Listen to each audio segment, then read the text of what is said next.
Arrivé au pouvoir par un coup d'état militaire, Blaise Compaoré a passé 27 ans à la tête donc du Faso et bien évidemment reparti par un coup de gueule, bien évidemment, de son peuple qui a exprimé son ras-le-bol. Ce matin, nous allons tenter de comprendre et surtout les leçons à tirer de cette expérience burkinabé, mais aussi comprendre si la victoire du peuple aujourd'hui peut être arrachée ou hypothéquée par le système militaire qui se met désormais en place de ce côté-là. Avec nos deux invités, nous allons revenir à la fois sur l'historique même de l'arrivée au pouvoir de Blaise Compaoré et son attitude en tant que médiateur sur la scène internationale. A-t-il été plus grand que certains présidents de la République au niveau de l'Afrique qui parfois aussi refuse de partir lorsque le peuple décide qu'il devrait donc vider le plancher? Nous allons également questionner nos invités, mais également avec vos contributions, nous tenterons d'élucider le cas burkinabé pour ce qui peut être un cas également adapté à d'autres situations africaines. Voilà donc le débat quotidien, votre palabre intellectuelle de tous les matins sur New TV. Merci. Je reçois Hervé Akam, historien des mentalités. Bonjour et bienvenue sur le plateau. Bonjour Chéri, je vous remercie de m'avoir invité. C'est souvent l'occasion de parler des affaires liées à l'État, à la bonne gouvernance, à la gestion, à la manière dont on gère aussi nos pays. Et je crois que c'est deux aspects importants de la vie politique en Afrique. Malheureusement, l'Afrique ne donne pas l'impression de suivre le chemin de la modernité que nous appelons tous de nos voeux. D'où ces troubles, ces chaos.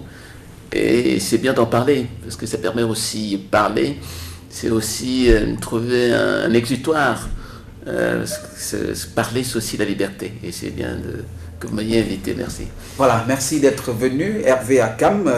Roland Romancote, modérateur du Forum républicain également, est avec nous sur ce plateau. Bonjour et bienvenue sur le plateau. Oui, bonjour Jerry, bonjour Akam et surtout bonjour à tous ceux qui nous regardent. Je suis bien ravi d'être là, présent ce matin après quelques jours d'absence. J'espère que je serai à la hauteur de pouvoir apporter des contributions à la compréhension de ce qui se trame en Afrique désormais. Merci d'être venu. Voilà donc nos deux invités. Courte pause et on se retrouve juste derrière pour le débat.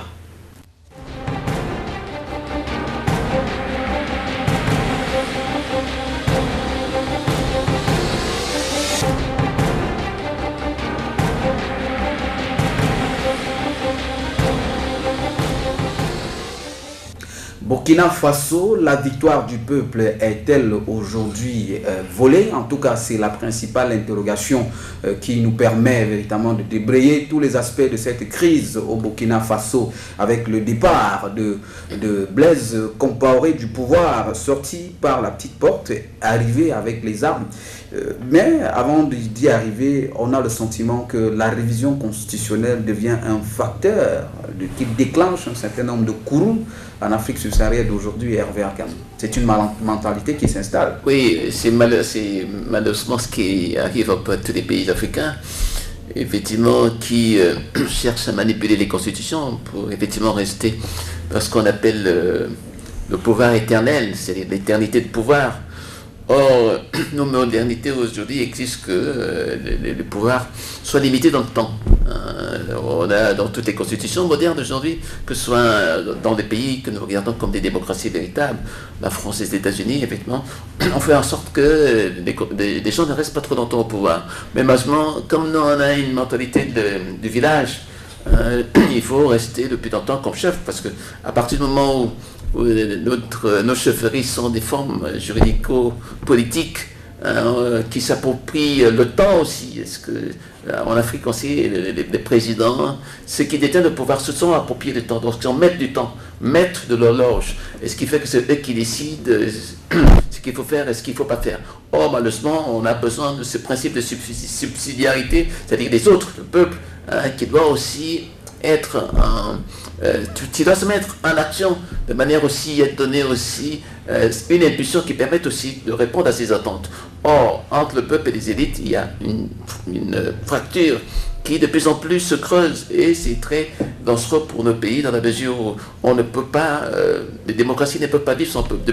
À partir du moment où on a choisi de vivre en démocratie, il faut aussi s'attendre aussi à satisfaire les besoins du peuple en termes de... Mais comment comprendre que aujourd'hui les constitutions soient devenues entre guillemets des machins puisque la condition même de l'Africain n'a pas changé, on vit toujours sur le joug de l'Occident, il y a toujours la pauvreté, il y a encore cette carence à avoir des aptitudes à la fois intellectuelles et mentales pour s'assumer. Est-ce qu'il y a un problème dans la Constitution? Faut-il aller à autre chose que de voir uniquement la Constitution qui est malléable d'un pays à un autre? Mais c'est tout le problème aussi des durées. Durées dans le sens où, vous savez, tout ce qui est construit en Afrique ne dure jamais longtemps. Du fait qu'on peut balayer une constitution en moins d'une heure. Regardez un peu, en moins de 3 minutes, ce qu'on a construit en 10 ans, en 1 minute, on a balayé. Regardez un peu, je me rappelle, je me suis dit, il y a une interview du président Ouad, là, à qui l'on reprochait de n'avoir pas laissé des œuvres importantes, là, sur lesquelles on peut se reposer en disant, voilà, Ouad, vous avez travaillé, vous avez été président de la République. Effectivement, malheureusement, en Afrique, rien ne survit à la sortie de ces gens-là. Justement parce que on s'est habitué à manipuler tout de manière, rien ne résiste plus aux gens qui sont installés au pouvoir. Et donc ce qui fait que finalement, à partir du moment où rien ne dure, tout aussi s'en va aussi en autre boudin. Voilà. Roland Romankoto, on va dire c'est l'entêtement. Il y en a qui estiment que c'est l'entêtement de Blaise Compaoré qui a conduit à ce qu'on peut appeler aujourd'hui la crise burkinabé, où il ne fallait pas modifier cet article 32. Et bien évidemment, il s'est entêté, il a réuni les députés pour le faire. Pourquoi en Afrique il y a cet entêtement? Est-ce parce qu'on s'est beaucoup compromis quand on a la gestion du pouvoir? C'est la peur peut-être de la CPI et ainsi de suite qui peut justifier l'entêtement? Je crois avec Akampe, lui qui est spécialiste de mentalité, de comportement, peut peut-être à un certain moment nous apporter plus d'explications sur ces comportements qui sont propres à l'Afrique. Tout à l'heure, il nous disait que l'Afrique ne veut pas s'arrimer à la modernité. Mais je pense que c'est un peu tout ça, parce que lorsque vous écoutez une catégorie d'Africains qui se passe pour des panafricanistes ou panafricains, ils pensent que l'Afrique a encore une culture qu'elle doit pouvoir conserver. Et c'est cette culture qui fait en sorte que nous vivons comme dans des campagnes. Nous refusons qu'il y ait une tendance d'universalisation des comportements, des mentalités même. C'est-à-dire, si nous parlons en termes de démocratie, aujourd'hui, la démocratie n'est pas une propriété de l'Occident, ce n'est pas une propriété d'une culture, ce n'est pas une propriété d'une civilisation, c'est une propriété universelle qui appartient à toute l'humanité. Et donc, les Africains doivent s'ouvrir à cela, tout simplement. C'est un peu aberrant que tout ce qui soit mauvais vienne de l'Afrique. Nous n'arrivons pas beaucoup plus à expliquer nous autres, mais nous pensons aujourd'hui que les peuples, déjà, de temps en temps, commencent à comprendre où se trouvent leurs intérêts. Et le message du peuple de Burkina Faso nous confirme aujourd'hui que on peut tromper un peuple tout le temps ou une partie du temps. Je crois que vous connaissez l'expression, on ne peut pas tromper un peuple, pratiquement tout le peuple tout le temps. Et aujourd'hui, le peuple du Burkina, d'une part, dans une certaine proportion, a refusé d'entrer dans cette... On parle d'un peuple courageux. Est-ce qu'il faut, lorsqu'on descend dans la rue, c'est là où on acquiert ce courage-là, lorsqu'on est un peuple qui s'est laissé berner pendant des décennies? Moi, je pense que le courage, c'est l'effet des foules. Parce que même les personnes les moins courageuses qui ont ce courage dès lors qu'ils sont au milieu d'une foule. Donc, et vous savez, les psychologues ont toujours dit la foule est idiote. Donc, c'est dans cette idée aussi de la foule que tout le monde acquiert un courage. Tout seul ne peut rien. Et c'est un peu souvent difficile de commencer. Vous savez, dans les contextes d'ailleurs ne sont pas identiques. Lorsque vous regardez dans le monde arabe comment ces choses se sont déroulées, cela a pris un peu de temps pour que au Burkina Faso on en arrive à là. Et même aujourd'hui, j'ai vu dans votre titre victoire volée. C'est tout simplement parce que même ceux qui avaient mis en place ces mouvements, ces événements n'avaient pas prévu cette tournure, parce qu'à ce moment, le peuple a pris la commande à main. Et c'est même pour ça que les leaders d'opposition ont vu échapper la victoire, parce qu'ils n'avaient pas prévu que le peuple allait dans la foule, aller plus loin que leur revendication. Voilà. Et lorsqu'on parle de peuple, on voit la foule. Davantage, ce n'est pas forcément ordonné, puisque dans ce peuple, on observe les casses qui sont opérées dans cette même foule. Il y a des politiciens qui, aujourd'hui, lorsqu'il y a une victoire qui est gagnée, ont demandé de ne pas modifier la constitution. Après un moment, on a même dit qu'il devait partir Blaise Compaoré. Est-ce que ce peuple, en Afrique, est-ce qu'on peut parler véritablement de peuple ou de foule, de masse, simplement?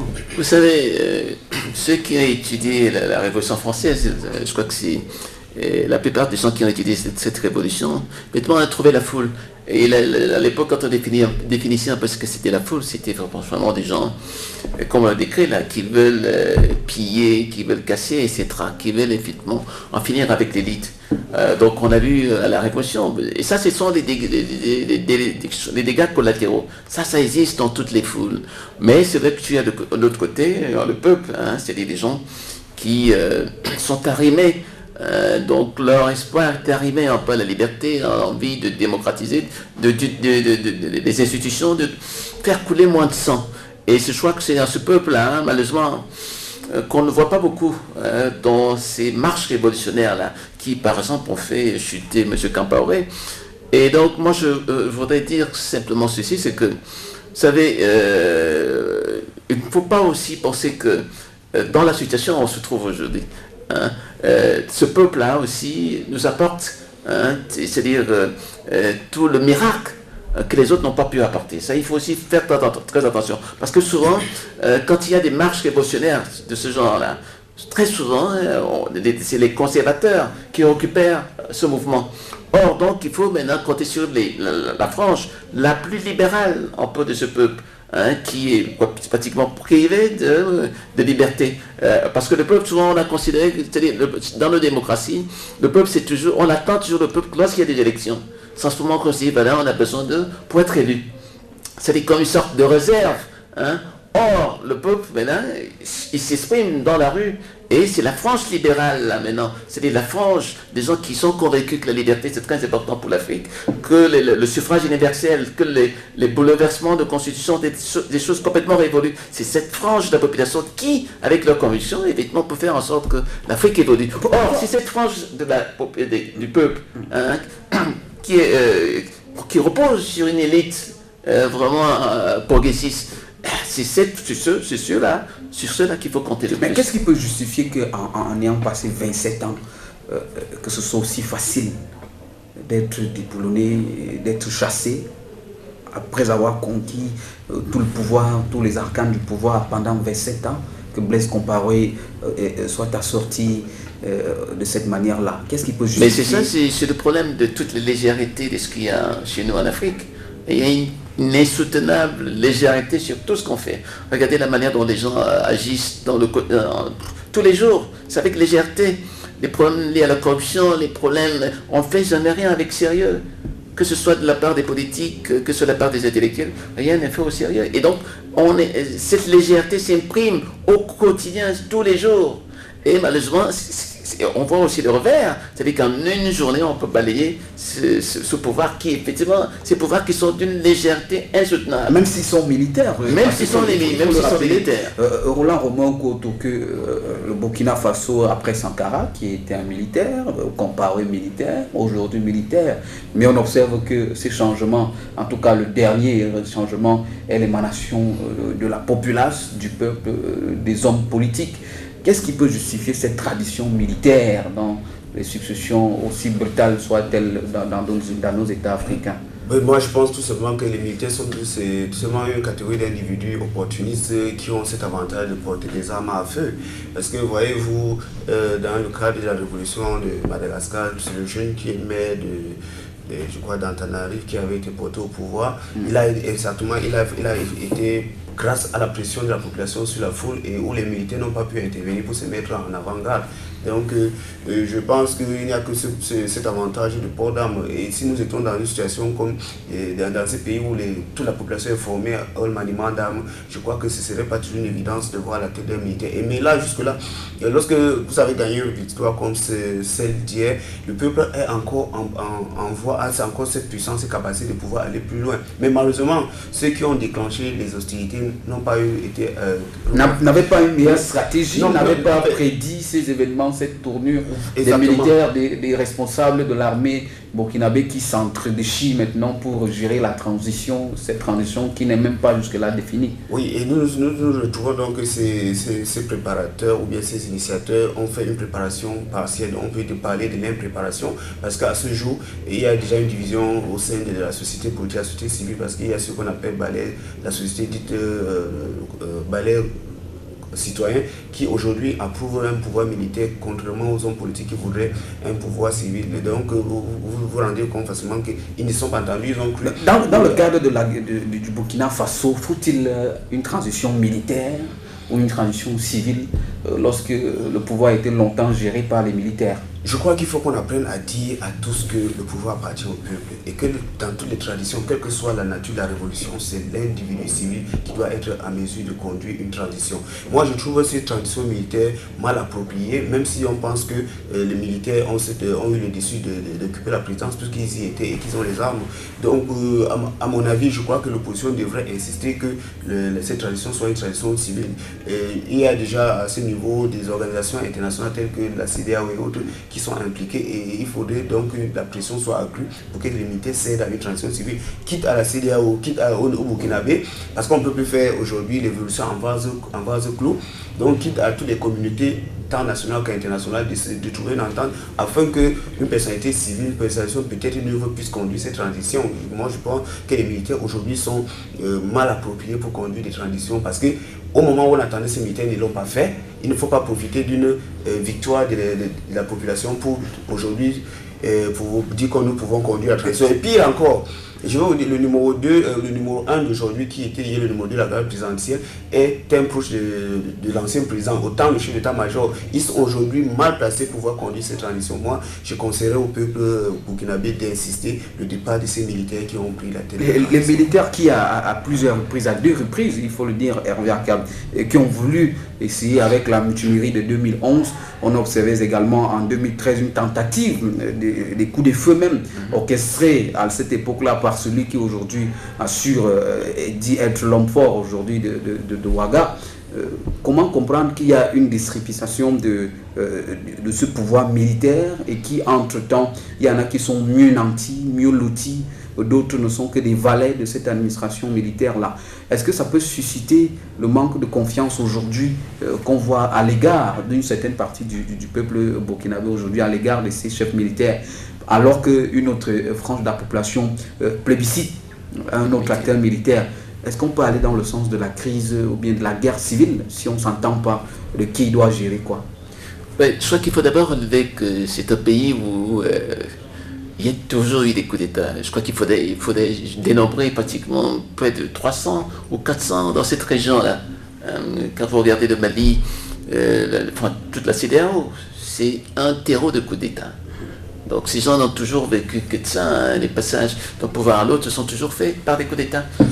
Et les tentatives aussi, quand je dis 300 à 400, ça veut dire qu'il y a eu des tentatives et des coups d'État en même. Donc n'excluons pas l'Afrique centrale aussi. Bon, surtout dans cette région de la CEDEAO. Oui, il y a toujours eu, et plus qu'en Afrique centrale même, hein, quand on fait le décompte.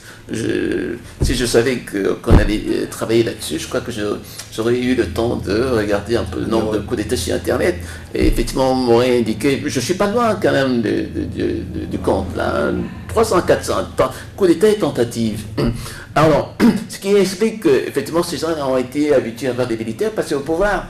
Et les militaires conduire des transitions ou conduire pendant longtemps le magistère d'influence vis-à-vis un peu des autres. Et donc, ce qui explique qu'aujourd'hui, effectivement, les gens sont partagés entre ces militaires proches de Kampaoré et des militaires dont on dit qu'ils sont un peu plus libéraux.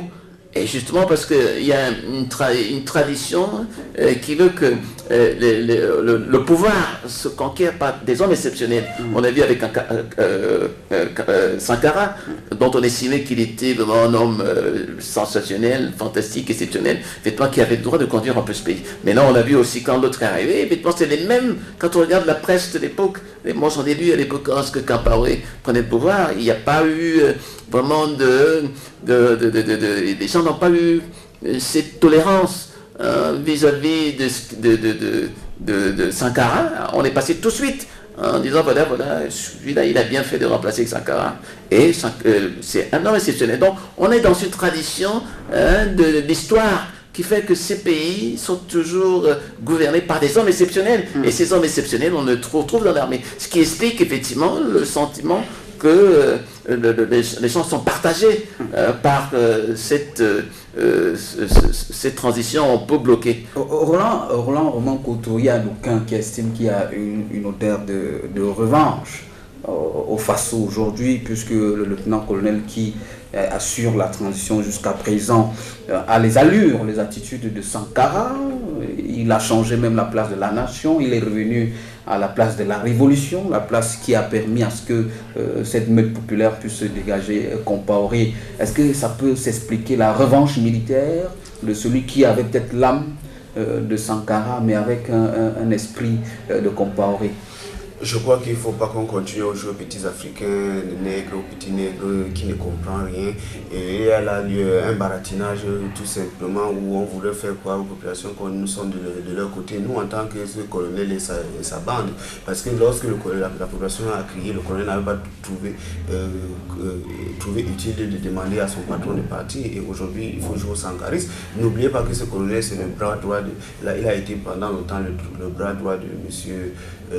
Compaoré, l'ex-président du Burkina. Et c'est grâce à lui que Compaoré a pu quitter le Burkina. Oui, ben, écoutez, c'est l'ancien patron, donc il ne faut pas qu'on se fasse l'heureux aujourd'hui. Et c'est tout simplement une façon, vous appelez quoi, un charme, une façon de pouvoir avoir de son côté ces populations qui aujourd'hui voudraient encore contester le pouvoir militaire.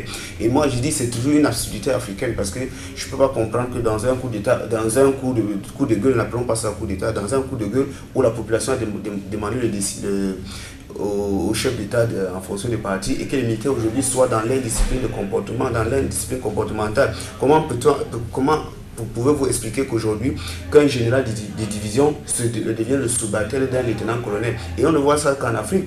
Et récemment, avait un Sanogo capitaine qui devait donner les ordres à des colonels. Moi, je pense que l'historien de comportement ici présent devrait peut-être nous aider à comprendre pourquoi en Afrique, les gens ont toujours tendance à faire cette hiérarchie administrative, politique et militaire ne sert plus à rien.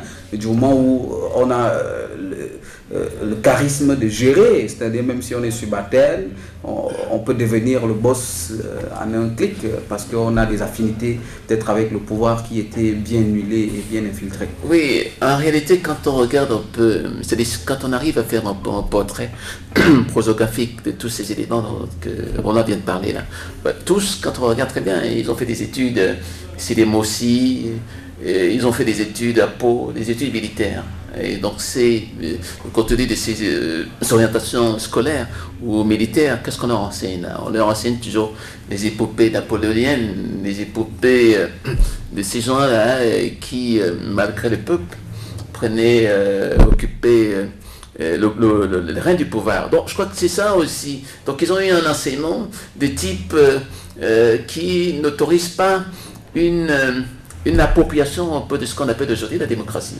Ça, dans toutes les écoles militaires, là, quand on regarde Pau, etc., c'est un enseignement qu'ils ont reçu. Il faut dire qu'à une certaine époque, même au Burkina Faso, il était interdit de faire de la science politique à l'université. Bien entendu. Peut-être avait-on peur des idées politiques et qui pouvaient déstabiliser les armes des militaires. Bien entendu. Donc, vous avez donc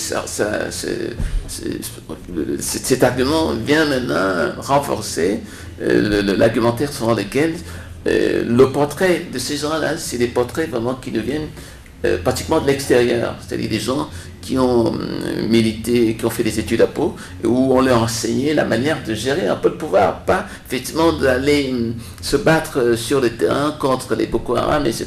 Donc c'est des gens qui, à mon avis, ont été moulés effectivement pour gérer les transitions, gérer le pouvoir.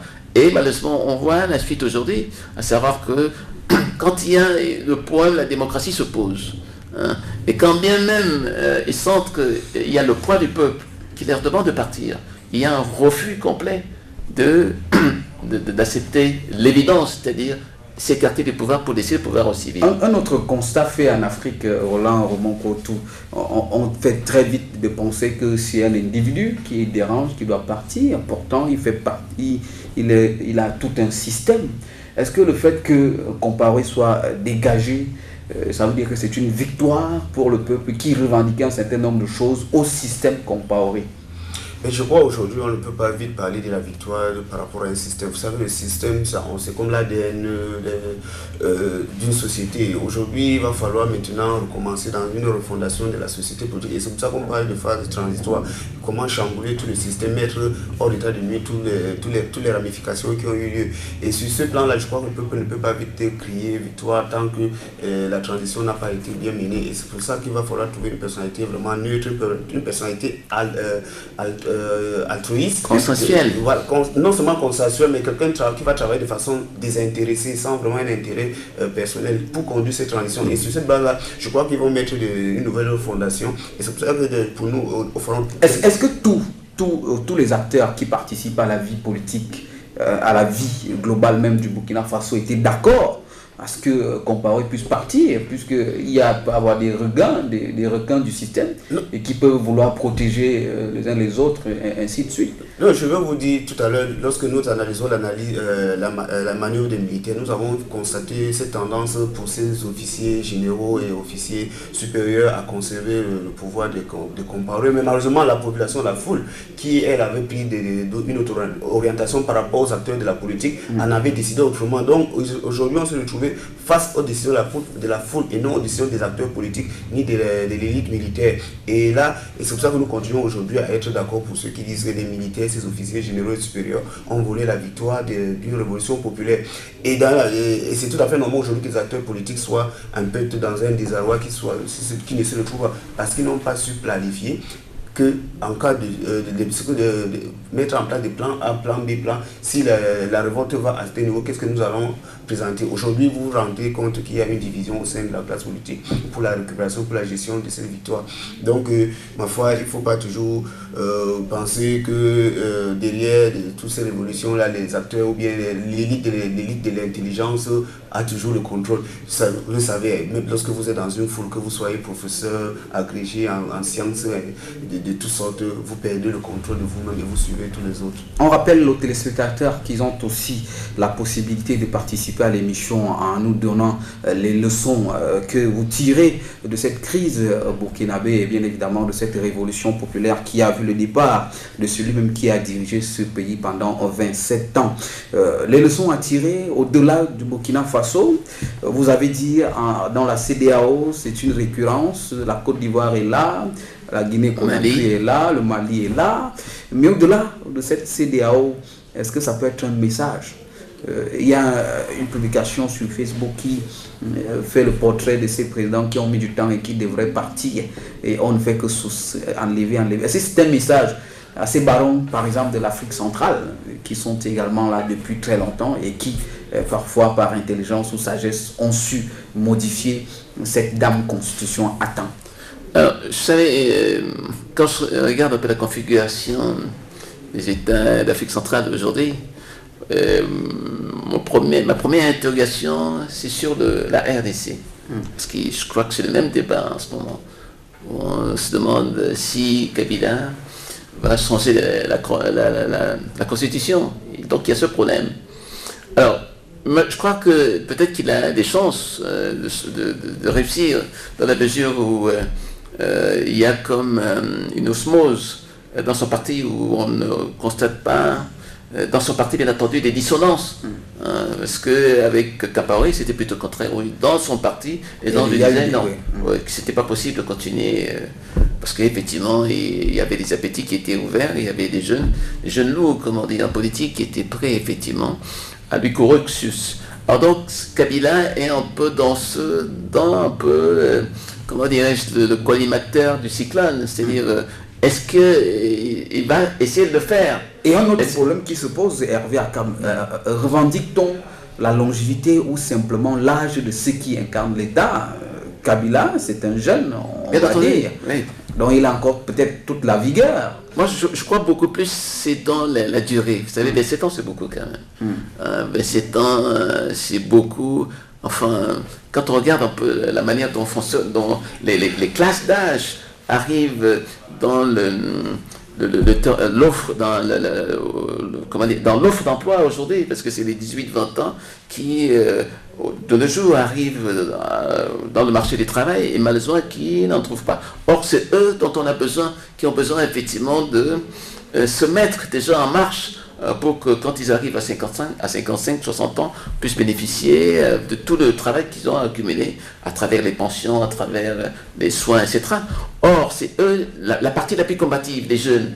Et donc quand les jeunes se rendent compte que 25 ans, ils ont perdu 25 ans parce qu'il y a eu un clan, parce qu'il y a eu des réseaux qui vous ont empêché d'arriver, de trouver déjà de l'emploi. Alors 25 ans en Afrique, c'est beaucoup.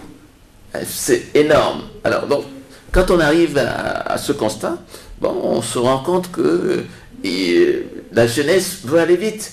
Et la jeunesse souhaite effectivement qu'on ne reste plus trop longtemps au pouvoir, parce qu'il faut un relais dans la distribution de l'offre de pouvoir.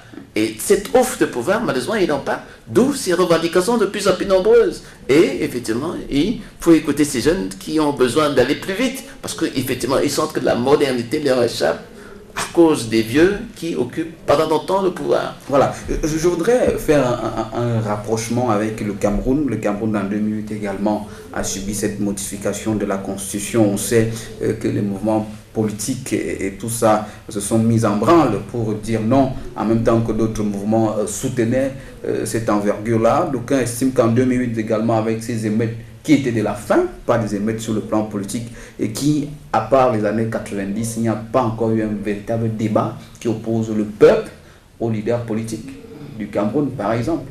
Oui, ben, c'est pour ça que j'ai voulu faire un rappel, parce que depuis le Guinée a quand même tourné un peu autour de l'Afrique occidentale.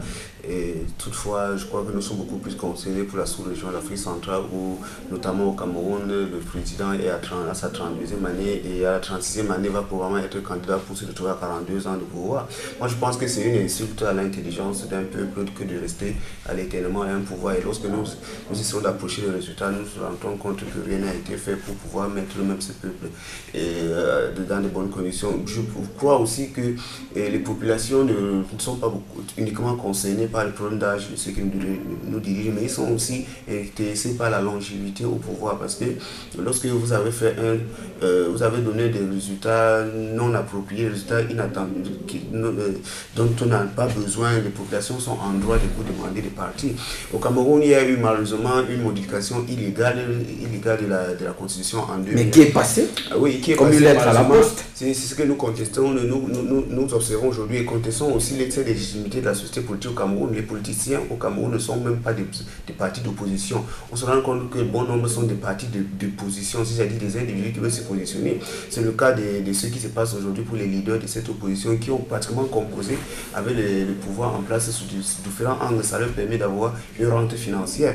Parce que lorsque vous avez un certain nombre, lorsque vous regardez les résultats des élections sénatoriales d'avril 2013, avec un parti politique qui obtient des sénateurs pratiquement là où il n'a pas d'élus, ça veut dire qu'il y a eu des manigances et donc un rapprochement très suspect de ces partis. Donc ça va être compliqué au Cameroun à ce moment, les peuples. Et d'ailleurs, vous me permettez, c'est ça qui crée les conditions de désintéressement de la population. Et donc, à ce temps-là, nous aurons besoin de la fabrication d'un leadership. Et c'est ça qui manque au Cameroun. Voyez-vous, ces derniers jours, vous allez voir ces Camerounais sortis de l'extérieur, qu'on appelle communément de la diaspora, qui viennent pour des positionnements. Donc, il y a ce problème d'égoïsme au Cameroun, où chacun voudrait être le leader. Donc personne ne travaille pour tout le monde, chacun travaille pour soi. Et dans ces conditions, à un moment, le peuple mal orienté ou désorienté sera obligé de prendre, peut-être sur un événement comme ça a eu lieu la fin, un événement de syndicats, un événement social, autre, va pouvoir se mettre, changer d'option et dire aujourd'hui ce n'est plus le problème posé, mais c'est le pouvoir, parce que 32 ans, ça en est trop, surtout qu'on n'en a pas de ressources. En dehors du Cameroun également, sur cette pléthore, et ce qu'on signale que peut-être le feu burkinabé est ouvert pour certains autres pays africains, la Guinée équatoriale de ce côté-là, on sait également que c'est un monsieur, que d'aucuns les panafricanistes estiment être le remplaçant de Kadhafi, le bâtisseur de sa cité, mais qui reste quand même toujours au pouvoir. Faut-il rester au pouvoir et bâtir, et rester moins pour partir? Moi, j'aimerais d'abord revenir, avant de répondre à la question sur la Guinée, là, j'aimerais rebondir un peu sur ce que Roland disait. Je crois moi je tourne pas autour du pot sur la durée de pouvoir du président de la République, c'est vrai que c'est beaucoup, 36, 32, et après 36 ans. Je crois que c'est beaucoup, ça. Tout le monde le dit, je crois que c'est un débat. Mais il faut que le RDPC lui-même, on en parle. Mais il y a une nonchalance dans ce débat qui ne permet pas toujours de voir la diversité des acteurs politiques à poser le problème réellement. Non, on pose le problème, les intellectuels posent le problème. Mais les politiques ne posent pas de problème. Donc il faut qu'eux-mêmes posent le problème. Est-ce que le président devait continuer à se présenter? Est-ce que le président devait encore durer au pouvoir? Ça, il faut que cette question soit posée au RDPC pour qu'on puisse en débattre. Mais malheureusement, vous savez, comme on est dans un parti godillot, un parti qui ne dit rien, qui ne fait rien, ne dit rien, donc on est dans son statu quo qui effectivement permet de croire que les choses ne peuvent pas bouger. Or, il faut que les choses bougent dans ce sens. Moi, je serais le premier à dire que voilà, il faut qu'on pose le problème et qu'on le discute, parce que du débat sortira un peu la vérité. Et là, on verra comment les positions les gens vont se positionner par rapport à ce débat-là. On peut rester long au pouvoir à condition qu'on bâtisse. Bien entendu, on a besoin d'efficacité. C'est ça qui un peu le problème qui se pose un peu chez nous. On a l'impression que le fait de durer au pouvoir apporte une sorte d'inertie, apporte une constitution, comment dire, des établissements, des oligarchies qui font en sorte qu'effectivement c'est eux qui s'approprient maintenant la machine de l'État à des fins privées, c'est-à-dire on privatise l'État pour des buts non avoués. Et donc c'est ça le véritable problème. Or, en Guinée, moi, d'après les témoignages, je ne suis pas encore allé faire un tour en Guinée, je le ferai d'ici bientôt si on m'y invite.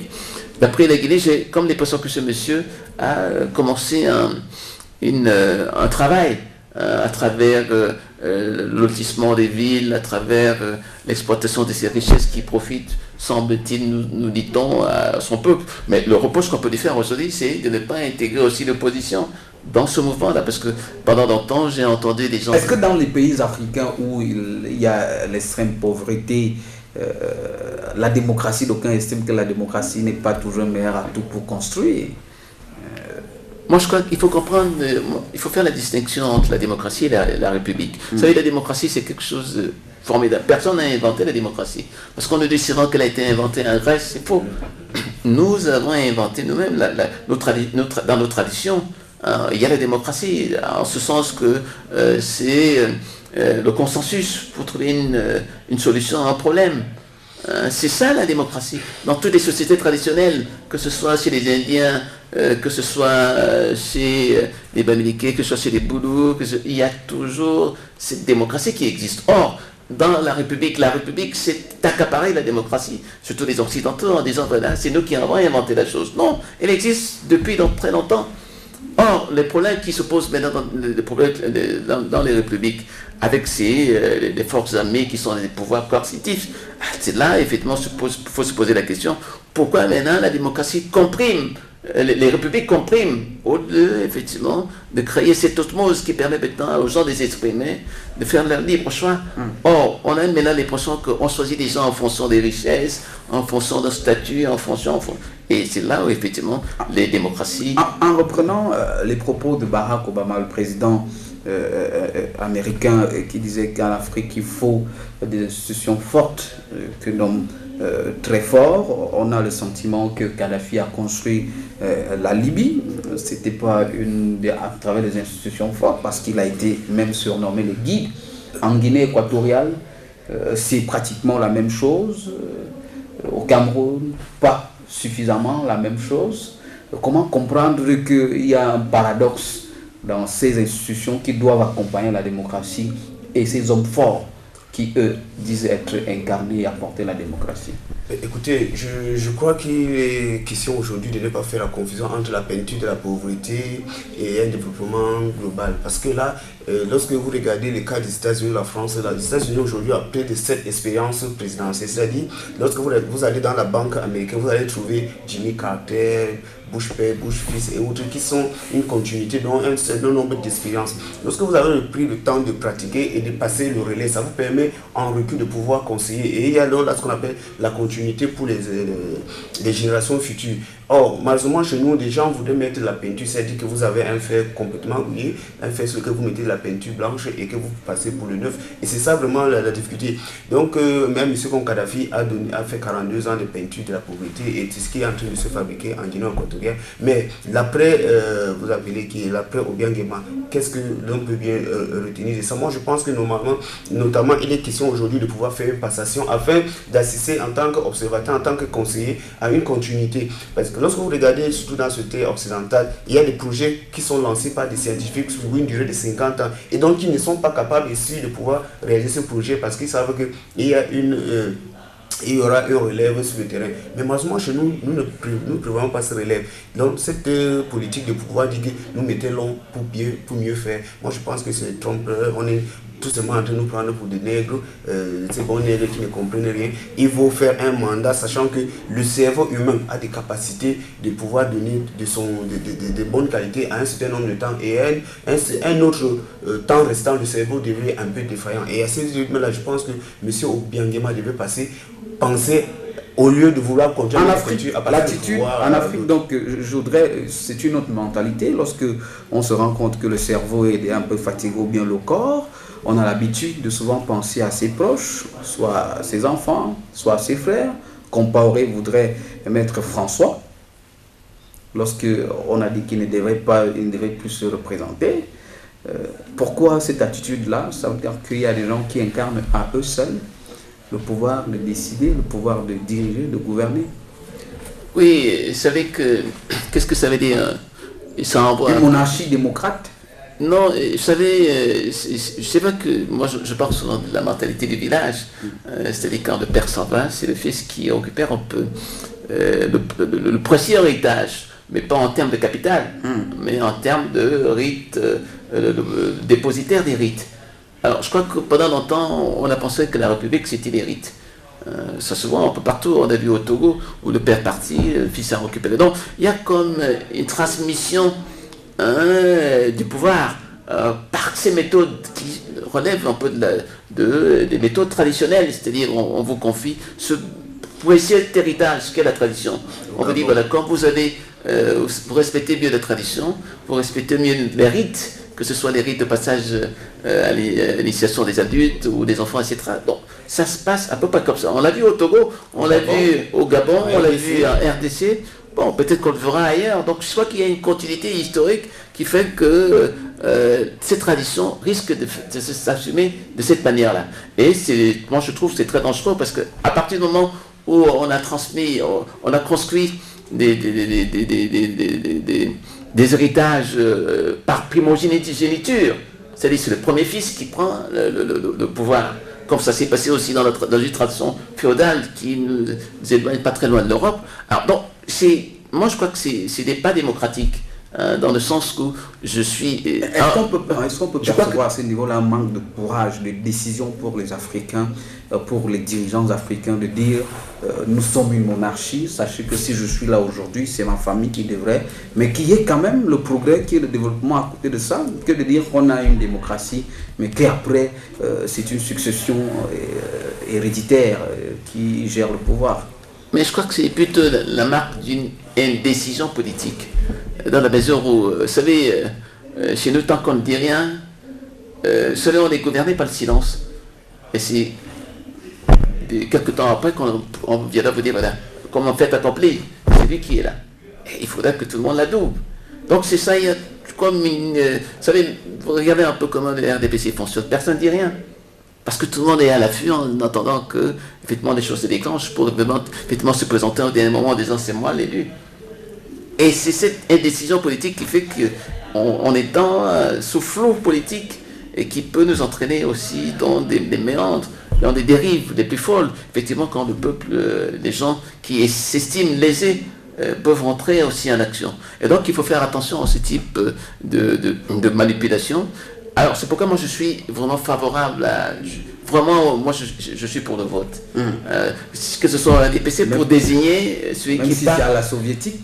Non, je crois qu'à la soviétique, ça veut dire que c'était des élections où on était élu à 99%. Bon, mais je crois que ce n'est plus... Il y a des gens qui peuvent dire non au président de la République quand c'est un problème de vote, puisque vous allez... Il y a un isoloir et vous votez en votre âme et conscience. Je crois que pour désigner effectivement celui qui peut représenter les RDPC, je crois qu'il faudrait aller à ce vote. Je crois que c'est la manière la plus démocratique et ça vous donne une légitimité et une légalité en plus. Et je crois que c'est bien pour des gens qui veulent se sentir, qui veulent empêcher ces révolutions de prospérer sur les marges.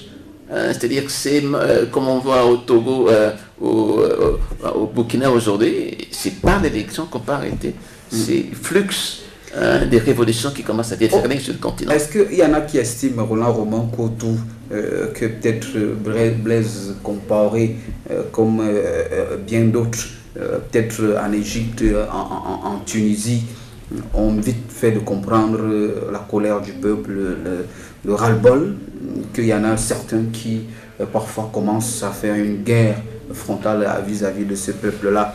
Est-ce que ça peut être une autre leçon de ce médiateur international que Blaise Compaoré, qui est Blaise Compaoré aujourd'hui? Écoutez, je crois que Blaise Compaoré a dans son actif un certain nombre de crimes, il ne fallait pas en ajouter tout simplement, et à la dernière minute, il a compris, et c'est pour ça que dans un post que j'ai fait sur la page d'un site panafricaniste qui a malheureusement été barré, j'ai dit Blaise Compaoré valait mieux que Laurent Gbagbo qui lui a préféré de faire mourir des Ivoiriens pour rien.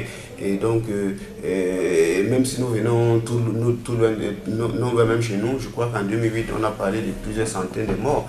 Et à chaque fois, chaque événement au Cameroun, c'est facile d'en dénombrer des morts. Et moi, je crois que c'est des situations malheureuses. Et notre évêque Akam l'a dit aujourd'hui, il faut que nous sortons de l'aspect de campagne, de village. Donc, nous assurons à la modernité, qu'on comprenne qu'aujourd'hui, lorsque le peuple crie, il faut mieux écouter le peuple. Est-ce que le peuple burkinabé peut être un exemple, un modèle aujourd'hui, vu la situation dans d'autres pays, vu l'organisation même de cette marche-là, de cette révolution qui aujourd'hui n'est plus contrôlée par ce peuple-là? Moi, je pense que je suis de ceux qui ont applaudi et qui continuent à applaudir le comportement de ce peuple. Vous devez le voir au lendemain de cette grande révolution. Tout le monde est revenu dans la rue avec le balai pour remettre la propriété. Ça caractérise le peuple comme étant un peuple vraiment grand, un peuple conscient, un peuple qui sait ce qu'il veut. Et moi, j'en appelle à beaucoup de peuples africains d'accéder à ce que moi j'ai dénommé le printemps noir, parce que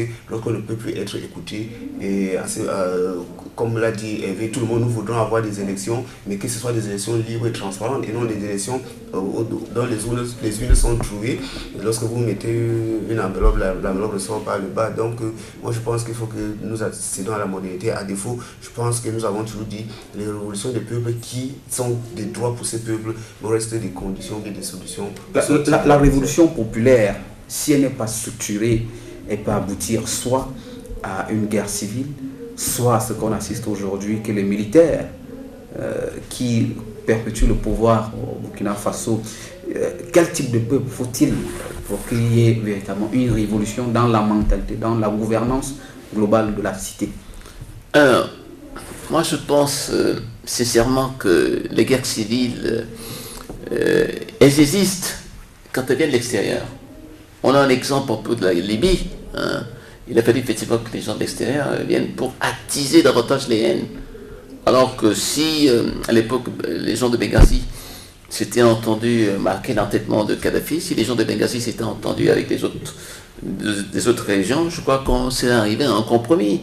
Et tout le monde, à un certain moment, était pour le compromis. Mais massivement, en Occident, on a un peu une tendance maniaco-dépressive à utiliser un peu ces révolutions-là comme l'avènement des hommes nouveaux. C'est-à-dire, on vous dit, comme il y a une révolution, l'homme nouveau est né. Or, tout le monde sait que l'homme nouveau n'existe jamais. Parce que dans le nouveau, vous avez toujours le vieux. Et donc, moi, je me méfie beaucoup un peu de ce qui, sous le coup de l'enthousiasme, sous le coup un peu de l'émotion, quand on donne des attributs de nouveau à quelque chose et qui se répète pratiquement tout le temps. Parce qu'on le voit, hein, la manière dont on a décrit un peu toutes les révolutions qui se sont terminées par des coups d'État et par la récupération aussi soit des élites ou alors par la récupération des militaires. Donc, je dis attention, ce qui importe, le vote, ce qui importe, c'est effectivement les libertés, qu'elles ne soient plus bafouées. Ce qui importe, le respect strict hein, des constitutions que ces gens-là ont voulu pour eux-mêmes. Et donc, je crois que c'est le plus important. Le but je dois ajouter aussi avoir une vision aussi hein, des projets de développement qu'on peut initier pour les pays en question. Est-ce que le peuple a le droit de participer à cette transition ou bien c'est des leaders qu'il faut créer, puisque hier encore on parlait d'une opposante, d'un leader d'opposition femme qui a été transportée jusqu'à la radio-télévision burkinabé pour dire elle va assumer la transition au niveau. Chacun se lève au Burkina Faso maintenant pour dire qu'il est chef, du moment où on a quelques populations derrière soi. Est-ce que cette mauvaise interprétation de la révolution et de ce que le peuple revendiquer le départ de Compaoré, revendiquer la bonne gouvernance pour le développement? Moi, je crois qu'il y a un peu de tout là pour faire un beau monde. Hein. C'est normal que, j'aurais bien, vous savez, souvent, on est un peu dans les sociétés du temps d'Aristote. Vous savez, c'était des sociétés où la femme n'était pas admise comme une citoyenne, comme un homme. Alors, il faut bien qu'à l'Afrique, on comprenne que les femmes, comme ça s'est passé en Centrafrique, aussi peuvent faire partie intégrante aussi des tentatives aussi pour s'inscrire dans l'histoire et dans tout ce qui est institutionnel. Voilà. On espère simplement que cette victoire qui a désormais déjà un nom au niveau du Burkina Faso à travers son peuple va pouvoir permettre que cette transition s'opère dans la démocratie et dans l'intérêt de ce peuple frère. Merci donc à Hervé Akam d'être venu ce matin partager ces moments républicains, panafricains, que dis-je, démocratiques. Merci. Avec nous ce matin. Merci également à Roland Romain Coutou, très prolifique sur la toile, modérateur du Forum républicain.